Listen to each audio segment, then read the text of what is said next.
भवति समिद्धि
భద్రకాళి శరణమ్మ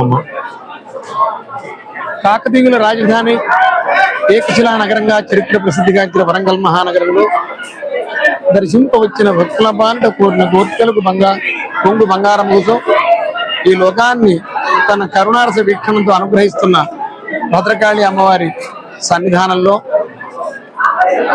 గత 15 రోజుల పాటుగా ప్రాకాంత దీక్షాపూర్వక తిథి మండల దేవతా యజన పురస్సరంగా జరుపబడ్డ శాకంబరి నవరాత్ర మహోత్సవాలు ఈ రోజు ఆషాఢ శుద్ధ పౌర్ణమి రోజుకు సుసంపన్నమయ్యాయి. ఒకసారి 100 ఏళ్ల కరువు వచ్చిందట.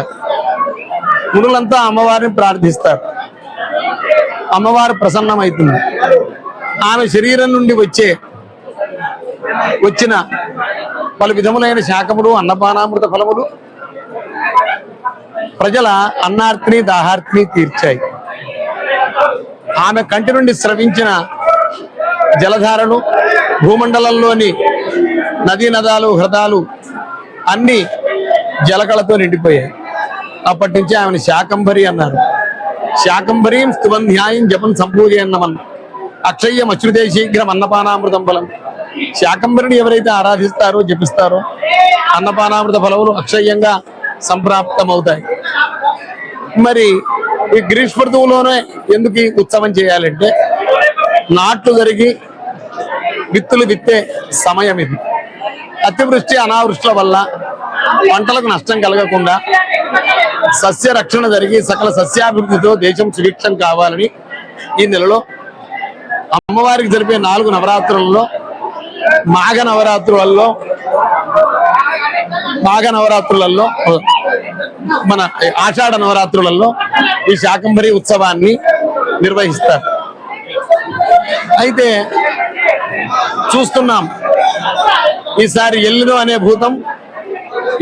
అనే భూతం అస్సాము అటువైపేమో అందరినీ ముంచేస్తుంది. ఇక్కడ మనకు అనావృష్టితోటి పాటిస్తుంది. ఎందుకు అంటే మనిషి విహితములైన కర్మలను ఆచరించకపోవడం వల్ల అవిహితములను ఆచరించడం వల్ల పాపం సంక్రమించి భూతగణంతో పీడింపబడుతూ ఉంటాడు. అట్లాంటి భూతగణం ప్రతీకనే ఈ ఎల్లినో. అదొక భూతం. మనకు రావాల్సిన వర్షాన్ని రాకుండా మనల్ని అనావృష్టితోటి అక్కడ అతివృష్టితోటి పీడించేస్తుంది. అమ్మవారికి మనం అమ్మవారి శరణు పొందడం తప్ప వేరే మార్గం లేదు. శాకంభరి శరణమ్మ, శాకంభరి శరణమ్మ అని అందరూ అఖండంగా జపిస్తూ ఉండడం వల్ల ఈ అమ్మవారి ప్రసన్నమై ఆ ఎల్లును అనే భూతాన్ని పారద్రోలి మన దేశాన్ని సుభిక్షం చేస్తుంది. శాకంభరి శరణం.